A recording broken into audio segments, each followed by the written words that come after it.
Bonjour à tous, j'espère que vous allez bien. En 1981 est sorti le film L'Emprise, réalisé par Sidney Furie. Ce film est considéré comme un des films d'horreur les plus effrayants des années 80. Ce film est inspiré d'un livre de Frank De Felitta, sorti en 1978. Ce roman prend des grandes libertés avec l'histoire vraie que nous allons relater. Le film L'Emprise raconte l'histoire de Doris Bitter, qui habitait en Californie, à Culver City. Elle aurait été tourmentée pendant de nombreux mois par des entités. Nous allons donc parler de ce cas très étrange de Doris Bitter, qui a donc inspiré le film L'Emprise. Avant de commencer, sachez que je publie régulièrement des vidéos. Pour être mis au courant des sorties, n'hésitez pas à vous abonner et à activer la petite cloche, ça me donne du courage et de la motivation. Merci à vous.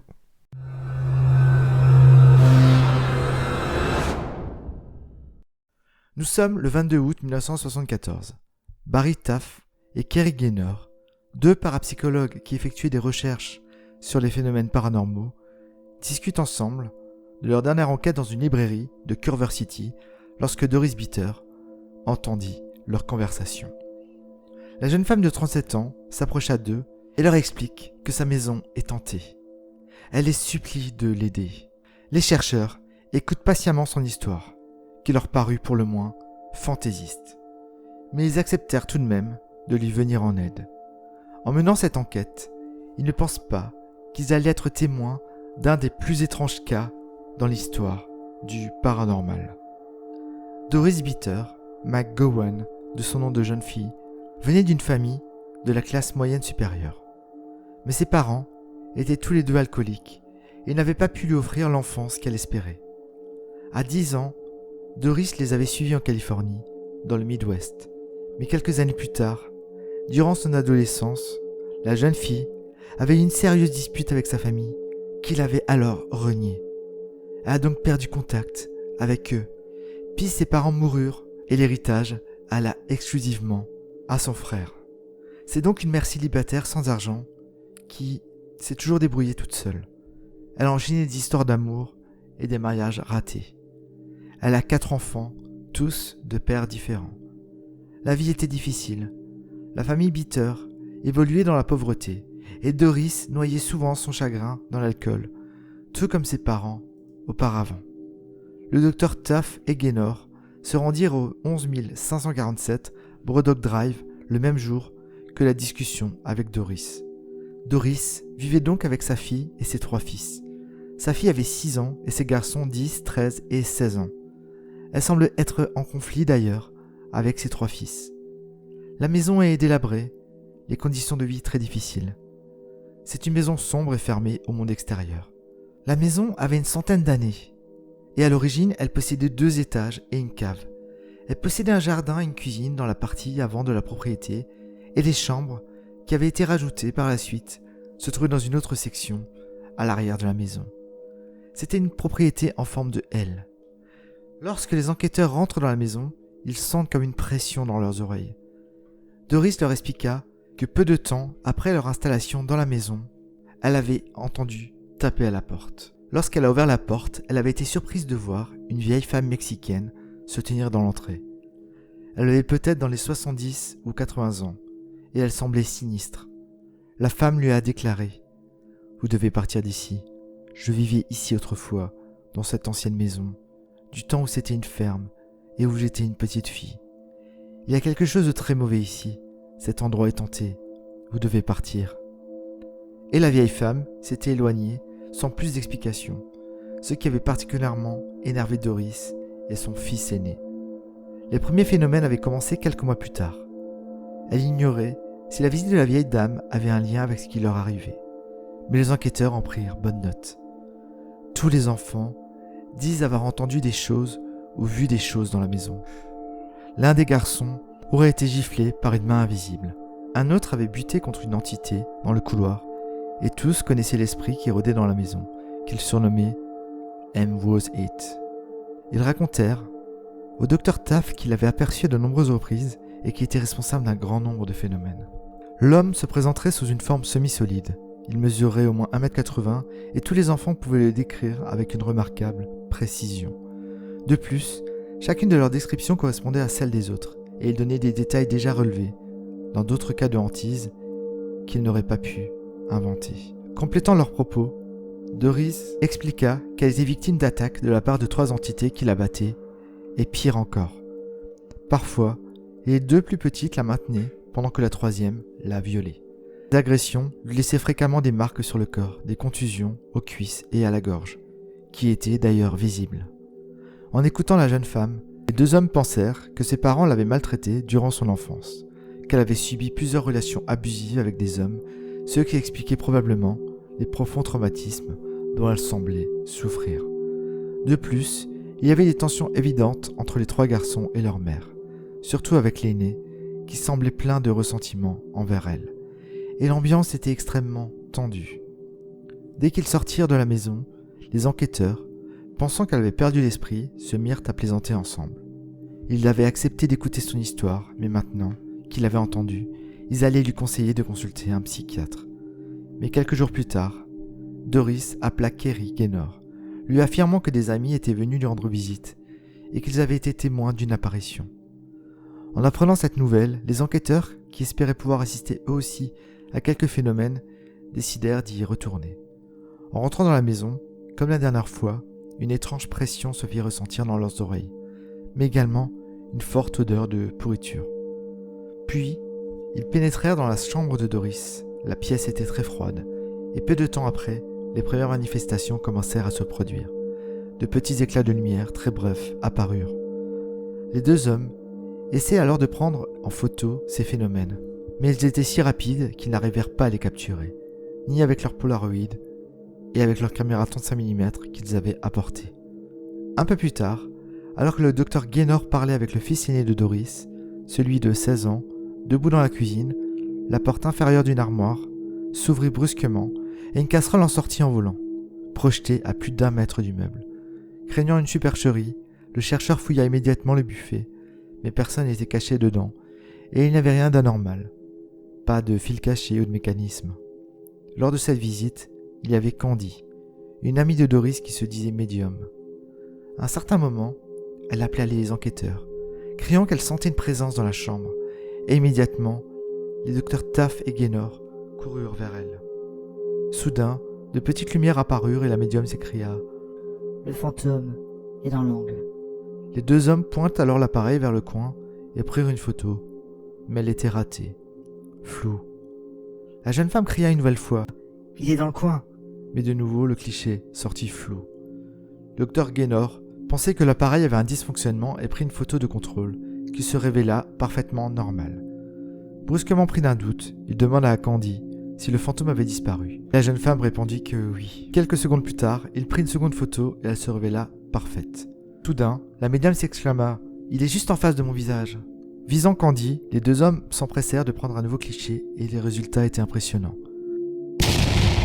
Les rideaux derrière elle et les boutons de sa robe étaient parfaitement nets, mais tout son visage semblait effacé. Candy s'écria alors « Il est en plein devant mon visage. » Étonnamment, son visage était à nouveau effacé, mais les détails du reste de l'image restaient visibles. À ce stade, le docteur Gaynor voulut prendre une autre photo de contrôle. Il demanda à la médium de le prévenir que le fantôme serait parti, et quand il le lui dit, il prit un cliché. Et là, il n'y avait plus aucune anomalie sur les photos. Les enquêteurs étaient debout dans la pièce, et soudain, le docteur Taff regarda vers la fenêtre. Il aperçut plusieurs boules de lumière d'un bleu électrique. Malheureusement, il était le seul à voir ce phénomène. Un peu plus tard, le Polaroid prit soudainement et inexplicablement une photo de lui-même. Ce fut le dernier phénomène paranormal de la journée. Pour leur 3e visite, le docteur Taff et Gaynor sont accompagnés d'une photographe professionnelle avec eux. Et ils s'installèrent dans la chambre, qui était particulièrement malodorante. À plus de 20 reprises, alors qu'ils se trouvaient dans la pièce en compagnie de Doris, ils purent observer ce qui semblait être une petite lumière pulsant des éclairs. Les enquêteurs décidèrent alors d'assombrir la salle en accrochant plusieurs couvertures lourdes aux fenêtres, mais le changement de l'intensité lumineuse n'affecta en rien le phénomène, qui semblait plus lumineux encore. Malheureusement, cette lumière apparaissant et disparaissant trop rapidement, aucune photographie ne fut prise cette nuit-là. De nombreux témoins s'étaient déplacés pour assister à la 4e nuit d'observation, et bientôt les lumières apparurent, différentes de celles que les docteurs Taff et Gaynor avaient vues lors de leur dernière visite. Elles étaient très intenses et ne ressemblaient guère, ni en taille, ni en luminosité, à celles des autres jours. Malgré les 3 appareils qui photographient en permanence les apparitions, seuls 2 clichés révélèrent quelque chose de significatif. Sur le premier, une petite boule de lumière volait dans un coin de la pièce, et le second semblait montrer une comète traînant une queue derrière elle. Il leur sembla également distinguer des visages et des silhouettes sur les photos d'une porte de placard coulissante. Mais les enquêteurs trouvèrent des images très subjectives et ne poussèrent pas plus loin des analyses. Pour eux, il pouvait s'agir d'un phénomène de pareidolie. Vous savez, ces formes qu'on peut voir dans les nuages et que notre cerveau interprète comme quelque chose de concret, dans quelque chose qui ne l'est pas. La 5e visite était la plus spectaculaire. Les docteurs Taff et Gaynor, aidés par quelques collègues de l'université, avaient apporté avec eux un éclairage spécial, des caméras ainsi que l'équipement audio, et ils avaient décidé de commencer par une séance dans la chambre de Doris.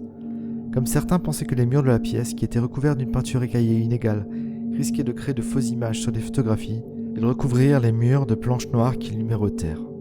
Quand tout fut enfin prêt, des assistants se placèrent à l'entrée de la chambre et plus personne ne put y rentrer, ni y en sortir.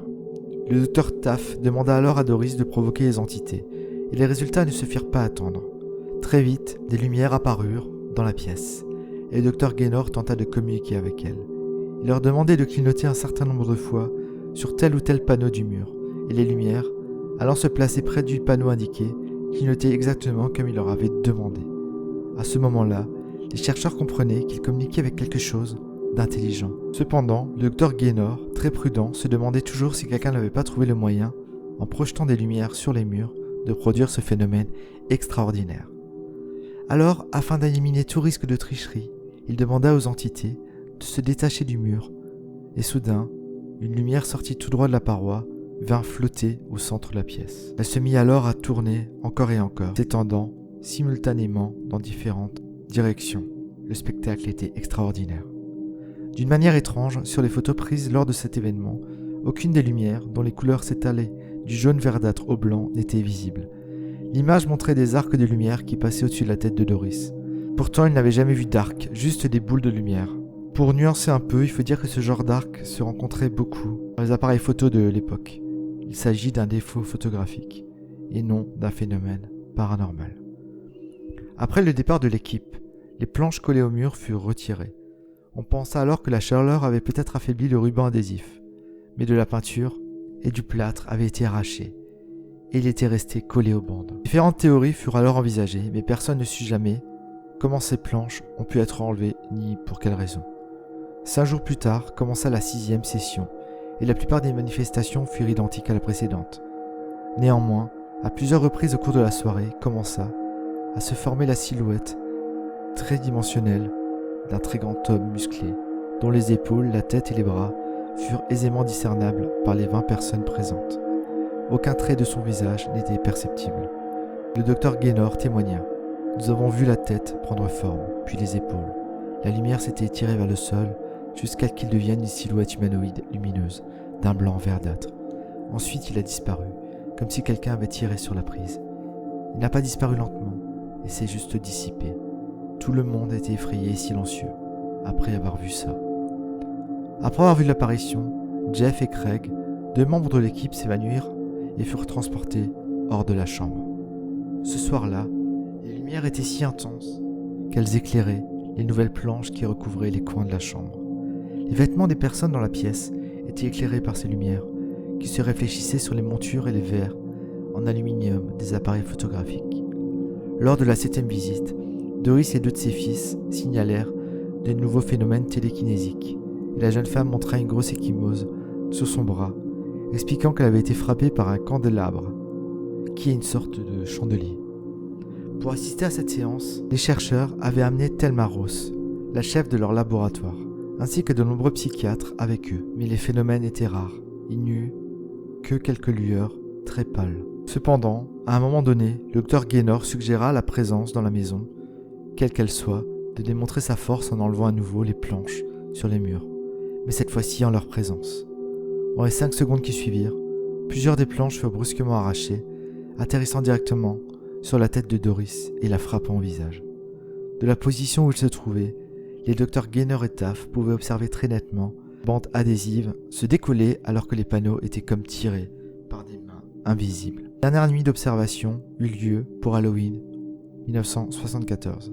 Les manifestations furent les mêmes que lors des précédentes séances, mais de faible intensité. Cependant, au cours de ces visites, le Dr Taff avait néanmoins remarqué un détail amusant. Lorsque le fils aîné écoutait certains disques de hard rock comme ceux de Black Sabbath ou d'Uriah Heep, alors brusquement, les activités s'intensifiaient. Certaines chansons semblaient perturber le poltergeist, surtout celles qui parlaient de démons ou du diable. Lorsqu'il est passé, les lumières et les orbes s'intensifiaient étrangement. On peut se demander si le jeune homme n'avait pas un rapport avec ces phénomènes, comme nous en parlions dans tout ce qui est phénomène poltergeist.